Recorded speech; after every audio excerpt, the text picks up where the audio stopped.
This is episode 346 of That Shakespeare Life. Hi, I'm Amy Lidster, postdoctoral research fellow at King's College London. Another great method for studying the life of William Shakespeare includes listening to this. It's That Shakespeare Life with my friend Cassidy Cash.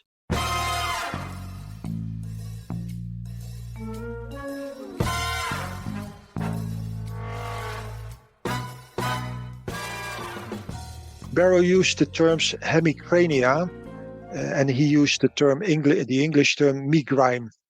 In his definition, it was located on one side of the head. He believed that it was due to the part of the meninges, the falx cerebri, which is located between the two cerebral hemispheres, the two cerebral halves. He wrote in terms of ascending vapors, hot or cold, and if the meninges were involved, it can be very painful, the patient being hardly able to touch the skin. Welcome to That Shakespeare Life with Cassidy Cash. Cassidy believes that if you desire to successfully learn or perform Shakespeare's plays, then understanding the real life and history of William Shakespeare himself is a must. That Shakespeare Life is the podcast that helps you go beyond the curtain of some of Shakespeare's most iconic works and explore the world of early modern England as Shakespeare would have lived it, learning from the writers, historians, and performers who know it best. And now, here's Cassidy. In Shakespeare's Romeo and Juliet, the nurse complains of a headache, saying, quote, "Lord, how my head aches! What a head have I! It beats as if it would fall in 20 pieces." In 1582, Bartholomew the Englishman's 13th century text was reprinted in London, describing a condition called emigraina that Bartholomew defined as similar to hammers beating in the head. Whether it was called emigraina, headaches, or megrym, as some contemporary accounts have called it, it is plain that migraines were a common problem for Shakespeare's England, with proposed solutions ranging from mild tonics and elixirs all the way to dangerous bloodletting and even brain surgery. Here this week to help us understand the history of migraines, their diagnosis, and their treatment for the 16th and 17th century is our guest and author of the chapter titled History of Migraine in the Handbook of Clinical Neurology, Dr. Peter Koehler. After his medical training at Leiden University and training as a neurologist in The Hague, Peter Koehler worked as a non-academic teaching hospital in Erlen from 1988 until 2020. He was responsible for neurologist training for many years. He was president of the Netherlands Society of Neurology and was also engaged in scientific research, including the areas of headache and neuro-oncology. Since his PhD on medical history, he has not only been engaged in the history of neurology, but also the history of neuroscience. He has been co-editor of the Journal of the History of the Neurosciences since 1997, and for several years, he chaired the history working group of the American Academy of Neurology, where he lectured for many years. He currently chairs such a working group at the World Federation of Neurology. You can find more about Peter's work and links to his awards, journals, and publication sites all in the show notes for today's episode. Just like the work of William Shakespeare, That Shakespeare Life is brought to you by our patrons. You can sign up to support the work we do here and get insider extras when you join us on Patreon. Sign up right now at patreon.com/thatshakespearelife. Before we dive into our conversation with Peter today, I want to let you know that all the visual elements we mentioned in our show, including pictures of trepanning surgery, letters of people who suffered from migraines in the 16th and 17th century, and other bonus history elements I've gathered up during the research of this show, like museum artifacts, period illustrations, and all these little extras, are packed into what's called our detailed show notes. Those are available for patrons of our show, and to access them, you navigate to the regular show notes page for our episode today and click the Patreon button that you'll find there. You can use that button to log in if you're already a supporter of our show, or use the button to join us today, and all the extra content for this episode and all the episodes on That Shakespeare Life will expand right on the website. The URL for this week's show is CassidyCash.com/episode 346. That's CassidyCash.com/EP346. And now, back to the history. Hello, Peter. Welcome to That Shakespeare Life. Thank you. I would enjoy to tell something about Shakespeare's time, which at least the subject I'm an expert in, the history of headache, history of migraine. We are so excited. that this is going to be an interesting conversation, because I know in the mid to late 17th century, and this will be after Shakespeare. So Shakespeare died in 1616. So I'm talking about Thomas Willis, who is a physician that's considered the first physician to attribute migraines to dilated blood vessels, which of course is how we understand them today. But he was the first person credited with that. Peter, was this understanding about migraines? I realized Thomas Willis was the first person to be officially making this association, but were there any suspicions about that connection prior to the late 17th century, such that in Shakespeare's lifetime, they might have made that connection between the blood and the brain, or did they believe migraines were caused by something else? When reading an old text, I think we should be careful not to apply anachronisms. In other words, apply insights we have today to observations and ideas that were current in the 16th and 17th century. At the time, we have to realize doctors were still thinking in terms of humoral medicine of the ancient Galenic medicine, it's sometimes called. Galen and Hippocrates were often referred to in these texts. Health and disease depended on the right balance of the body fluids, including blood, phlegm, yellow, and black bile. A good example from Shakespeare's time, perhaps even a better example, would be the first edition of the Method of Physic. It's an abbreviated title. The title of the book is much longer. The first edition was published in 1583 by London surgeon and physician Philip Barrow, who wrote in terms of Galenic medicine of the time. The first 12 chapters deal with headache, and chapter 13 is on migraine. This is similar to other books of the period, like Jason Pratensis, De Cerebri Morbis, that's on diseases of the brain of 1549.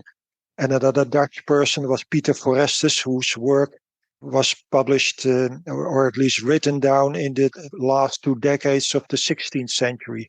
Barrow used the terms hemicrania, and he used the English term migraine. In his definition, it was located on one side of the head. He believed that it was due to the part of the meninges, the falx cerebri, which is located between the two cerebral hemispheres, the two cerebral halves. He wrote in terms of ascending vapors, hot or cold, and if the meninges were involved, it can be very painful, the patient being hardly able to touch the skin, which many patients today can also recognize. He wrote, the patient should refrain from such things as do send abundance of sharp vapors to the head. And then he wrote about garlic, onions, mustard, radish roots, and such alike. The physician will cure the migraine and first consider diligently whether the patient needs bloodletting or purging. Then follows local and outward medicines depending on whether there is an abundance of cold or hot humors. The patient should rub either his own fingers or a linen cloth over half of his forehead, the half that is hurt, and especially over the muscles of the temples until it's red and hot. One of my friends who died a few years ago, Hans Rudy Isler, wrote a thesis, a dissertation on Thomas Willis in the 1970s. And he also wrote that Thomas Willis replaced the 4 ancient humors by blood, which is the same, but also serum, chyle, and nervous fluid. Willis published his De Anima Brutorum, the souls of the brutes of the animals, in 1672. Although he mentioned the term hemicrania only once, hemicrania, the modern, which nowadays we should call migraine, he only mentioned the term once, but he described several cases that we would today diagnose with migraine. Indeed, Willis was thinking in terms of increased arterial blood flow within the skull, particularly the meninges, which is not much different from his predecessors. And he indeed also used the term vasa distendi, distended or enlarged blood vessels. But you have to consider it in the ideas of that time, as I just mentioned. Neither Barrow nor other 16th century physicians in the time of Shakespeare mentioned vasodilatation, but abundance of blood was, of course, often discussed. It is interesting that we're really quick to suggest that sharp vapors to the head and avoiding those as someone with a migraine might be not exactly medical science as what we would call it today. But that stands out to me because my husband has horrible migraines. And one of the things that will trigger a migraine for him is strong fragrances, whether it's perfume or something that's cooking.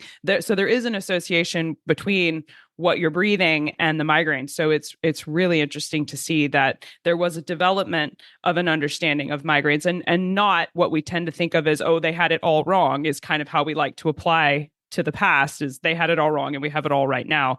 And I think when we can see the foundations of what we understand now being laid there, that's a really interesting connection to make. Experiences were the same, but the interpretation was different. Exactly. In Shakespeare's Romeo and Juliet, the nurse cries out, "Lord, how my head aches. What a head I have. It beats as if it would fall in 20 pieces." Now, that sounds like a migraine to me with the throbbing pain, but what do contemporary manuals say about migraines in terms of identified symptoms? Were there visual auras attributed to migraines the way that we think of them now, for example?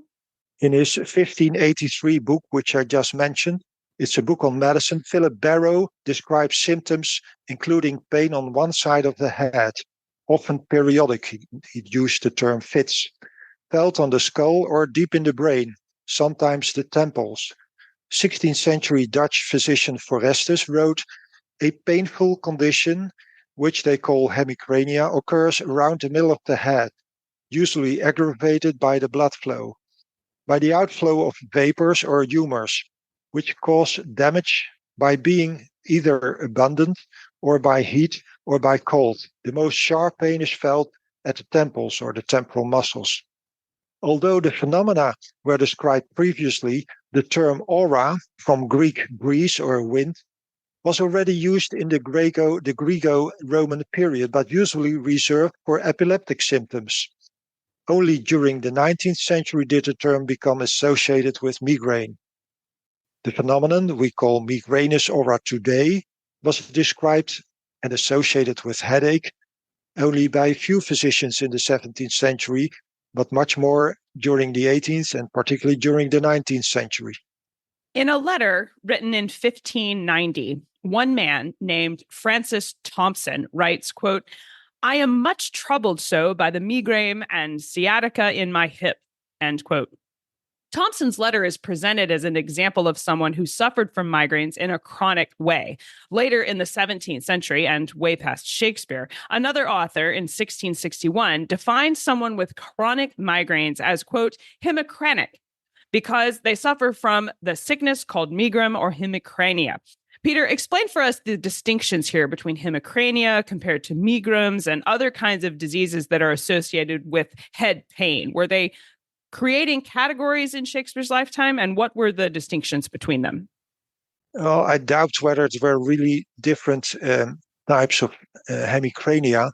In fact, the ancients, in particular Areteus of Cappadocia, who lived in the 2nd century of the Common Era, called the disease heterocrania, which is the other side. Galen of Pergamon preferred the term hemicrania. He was the first to use that. Half of the head, it means, from Greek. This is the term from which many other terms derived, and you see that it changes almost every century. I don't think these were different diseases. I think it's all the same. Thompson's letter, where he says he's plagued by megryms, asks specifically to visit a place called Buxton, where there was supposedly a miraculous well that could cure migraines. Peter, did people seek out particular places like Buxton as a cure for migraines? Hydrotherapy or balneotherapy, it's another name for it, was based upon ancient Roman pathophysiology. The external use of water for a therapeutic, magical, or health purposes was a custom known in antiquity. There was a revival in the 19th century, so much later than Shakespeare, when Silesian peasant Vincent Priesnitz started a water cure and began a spa in Gravenberg, that is in the present Czech Republic, nowadays called Lashny Jesenic, which was visited by 1,400 visitors yearly by the 1840s. After endorsements from the Austrian medical physicians or officials, 40 to 50 establishments were opened in Germany, Hungary, Poland, Russia, Italy, but also in England and the United States. Famous places for hydrotherapy were Aachen, Aix-la-Chapelle in French, which is close by here in Germany, in Spa in Belgium, but also in England, Bath and Buxton. Buxton at the time in the Roman period was called Aquae Artemisiae in Derbyshire. As far as I know, no publication on hydrotherapy for headache have appeared before the 19th century revival, but we come across the phenomenon in several places. I mentioned it, for example, in my article on Huygens headache. Christian Huygens, Huygens, would you pronounce it probably in English, was a Dutch physicist and astronomer. He invented the pendulum clock, and also he discovered Saturn's largest moon, Titan. He suffered from headaches, probably migraine, as I argue in my article. In August 1654, he stayed in Spa, in one of these towns, the well-known place with healing cold springs in Belgium since the 14th century, which has become an eponym, Spa, we call it nowadays, where his father was staying and where he took water a couple of times. So Christian was the son who was suffering from migraine, and the father often went there for other complaints. In one of the poems written by his father, and his father wrote it for Madame de Merode during a stay there, Christian's father, Constantine, wrote in 1654, and I first mentioned it in French and then in English, Trouvez-vous pas quelque migraine qui vous échauffe le cerveau?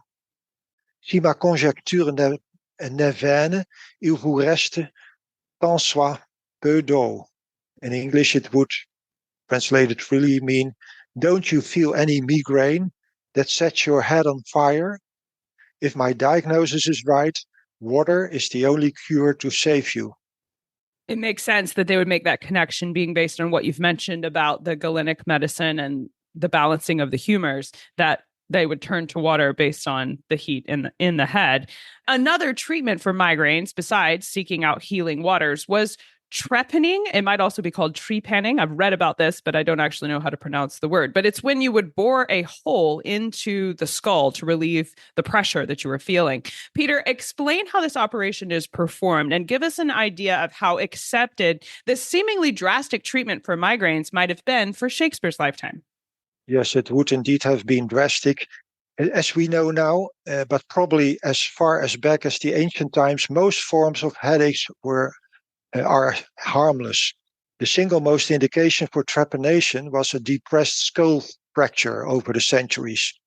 Perhaps a few cases of infections of the middle ear, for example, with complications, can be found in the literature. The Dutch 18th century physician Gerard van Swieten, who studied in Leiden and became a physician in the Austrian city of Vienna, for example, he advised the family and friends of a comatose patient caused by a head injury that it was only a last resort to try and often fatal, and that he wrote down in the late 18th century. Several types of instruments have been used for trepanation. However, headache was hardly, if ever, an indication for trepanation. The literature on this subject was summarized in the book Trepanation, History, Discovery, and Theory of 2003, written by Arnott, Finger, and Smith. The painting illustrating the subject trepanning in Wikipedia is misleading, I think. It shows Hieronymus Bos, the Dutch painter, and his painting of 1494, Extraction of the Stone of Madness, which is found in Madrid in the Prado Museum. It's a fictional operation in which foolish people were satirized. It had its origin in literature, probably King Arthur novels, romances, and Foolish Knight Key. Bos's painting led to a whole series of paintings and engravings on stone extraction between the years 1500 and 1700. My forthcoming book on the Stone of Madness, Art and History, tells the story of many of these illustrations. So I don't think it often happened that people were trepanned for migraine. So the operation did exist, but it was a drastic measure used as a last resort for things wholly unrelated to migraines or headaches. I think so. Okay. The 13th century encyclopedia, compiled by a monk named Bartholomew the Englishman, was reprinted in London in 1582, right around the time that Shakespeare was getting married and baptizing his first child, Susanna. This encyclopedia included details on migraines as well as how to treat them. Peter, what were Bartholomew's opinions on how to treat what he calls emigraina? And what did he suggest caused migraines? And how was his opinion different from the ones we've suggested from Galen, who also wrote about migraines? One thing to emphasize here is that at the time, not everything that was called hemigraina or megrym, or what terms they were using, would today be recognized as migraine. Primary headache, as we call it, this group of headaches today, was not always involved. In Forrester's descriptions of the late 16th century, for instance, we find a case in Latin, de hemicrania cum quartana per abscessum auris terminata. So hemicrania with quartana, it's a fever every fourth day, ending in an abscess in the ear, which is clearly not a primary type of headache, but a secondary type of headache. Like many others in the past, including Dutch physician Johann van Beverwijk in 1642, Bartholomew distinguished external and external causes. External causes included trauma or climatic causes, cold and heat. Internal causes included humoral imbalance. Hence the chapter titles in the mentioned 16th century book chapters. You have the 12 chapters, chapter headache caused by heat, headache caused by cold or by dryness, by blood or by black bile, etc. Yellow bile, blood, phlegm, and black bile could be abundant and recognized from the symptoms and signs, according to these physicians. The offending humor in migraine was usually hot and choleric. So that's yellow bile. So it's required to use cold medications in order to restore the balance. In his 13th century text, Bartholomew even located each of the humors in the part of the head. And for the treatment, bleeding would be the first remedy to apply. In this case, the location of the pain indicating the side of the bleeding. This was followed by purging. In our 2010 Brain article with the title A History of Non-Drug Treatment in Headache, particularly migraine, we mention all types of more or less invasive treatments applied through the centuries, and these included cupping, blistering, and cauterization. But these rather invasive treatments were only used when milder treatments did not work. Why was there never any chemical or herbal treatments applied? I mean, I'm thinking of things like Tylenol, or I think the generic name there is acetaminophen. It's derived from a plant, from willow bark. Were there not any kind of plant remedies for pain in the 16th century? I think herbs were often tried right in the beginning, but the bloodletting and purging was, I think, one of the first things they would try. If you look at many of the books, for example, already Hildegard von Bingen, who lived around 1200, she was an abbess in a monastery, but she also wrote some medical books. In some of the books, she also wrote about herbs that were used for headaches.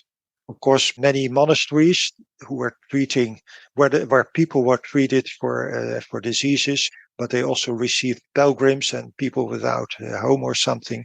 They also always had a garden where they grew herbs and other plants for treating diseases. But if you look in the history of medicine, these therapies that I just mentioned were often tried first. What primary documents are there that tell us stories like the letter we mentioned earlier of real people from this time period who not only suffered from migraines, but were outlining kind of how they were treating them at home, separate from a doctor's treatment? In the past, countless books were filled with observations to illustrate the practice of the period. Sometimes physicians plagiarized others. Most early books are on general medicine, and they have been published in Latin, in particular if they were written before 1600. Books already mentioned earlier as for instance the work of Peter Forestus who wrote in Latin in the 16th century, or Van Beverwijk and Nicolaas Tulp, who wrote in the 17th century, or Thomas Willis, are examples of that. But Thomas Willis's work, for example, was translated into English by Portage. Many references can be found in Edward Living's 1873 book on migraine, sick headache, and some allied disorders. And he refers to physicians that I just mentioned, 16th, 17th century and 18th century physician, and even further back. Something interesting to know for the listeners is that all these books I have mentioned are available on the internet. Usually you can say if a book is older than 100 years, you can find it on the internet and you can download it. Were the medical manuals like those that you're mentioning, were they available to the average person in 16th century London? Like, would Anne Hathaway, for example, have had a manual in her home about how to treat headaches? Or were these kinds of remedies only available to practicing physicians or people at university? Books were quite expensive, I think, and as I mentioned above, mostly written in Latin. Mostly these books were intended for practitioners. Medical books for lay people started with the popular book of 1761, Avis au peuple sur sa santé, in French, advice for people on their health. And this was a book which was written for lay people, for people who had no access to medical persons in the 18th century. But if you go earlier, there were, of course, particularly if people were not living in cities or in towns, they had to rely on, for example, in the Middle Ages, on medical, women in large farmhouses who had some medical training from other women in the past who learned what they should do in acute diseases.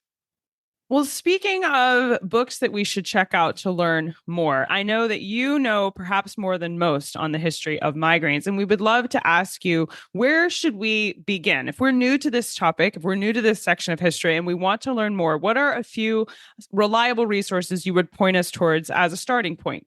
I will mention a few of them. Next to the works mentioned in the Handbook of Clinical Neurology, the chapter we just wrote in 2023, I would first mention Philip Barrow, which has already been mentioned. The Method of Physic. In reality, it's a much longer title. First edition was published in 1583, and it has 12 chapters on headache and one on migraine. The second I would mention is Edward Living, much later. It was published in 1873. Its title is On Migraine, Sick Headache and Some Allied Disorders, published in London. The third I would mention is a recent book by Mervyn Eadie, an Australian neurologist with an interest in headache and in history. His book the title is Headache Through the Centuries, published in 2012. Fourth I would mention is by Esther Lardreau, Biographie d'une maladie. It's in French, unfortunately. It was published in 2014. At the time, I asked her whether we would expect an English translation, but I don't think that she found English publishers. And the last I would mention, a book which you may know, Catherine Foxhall's 2019's Migraine, A History. I think these 5 books could be interesting for listeners. These are wonderful resources full of really illuminating history concerning how headache and migraines were dealt with, not only in Shakespeare's lifetime, but beyond that time period as well. And we will place links to these in the show notes for today's episode, along with other links to the resources that Peter suggested for you during our conversation. So stay tuned for the URL for where to find those. Peter, we ask everyone this next question here at That Shakespeare Life, and that's, what's the one book you would take with you on a deserted island? My friends in England tell me I'm supposed to allow you the complete works of Shakespeare and a copy of the Bible, so your choice would be in addition to those. I've thought about this, and I still read a lot, but I think the book which I would take with me, a book which I started reading many, many years ago, but I'm still reading parts of it now and then, it would be À la recherche de temps perdu by Marcel Proust. I think it has been translated several times in English. Remembrance of the Things Past, as I think the most popular translation. That would be an excellent selection for your deserted island. I could see that. And yes, finally getting to finish it would be fun too. So what's next for you? What are you working on now that you're excited about? I just finished the book that I mentioned earlier, The Stone of Madness, Art and History, which is under review with a publisher. And I'm now completing a biography on Philippe Fermin, which was a German Huguenot. And the subtitle is The Overlooked Legacies of an Enlightened Naturalist, Physician and Jurist on Two Continents. He lived in the second half of the 18th century.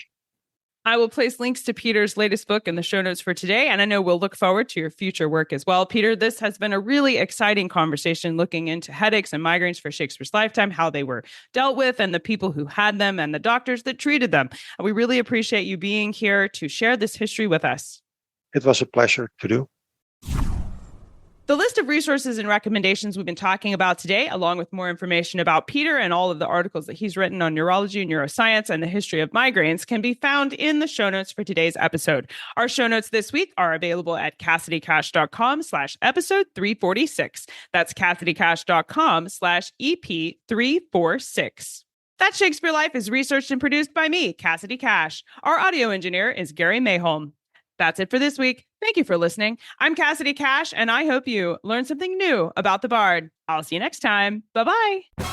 Thank you for listening to That Shakespeare Life. As always, the best conversations happen after the episode over at CassidyCash.com. Become a part of a vibrant Shakespeare conversation by adding your voice over at the website. Until next time, remember, when you want to know William Shakespeare, you have to go behind the curtain and into That Shakespeare Life.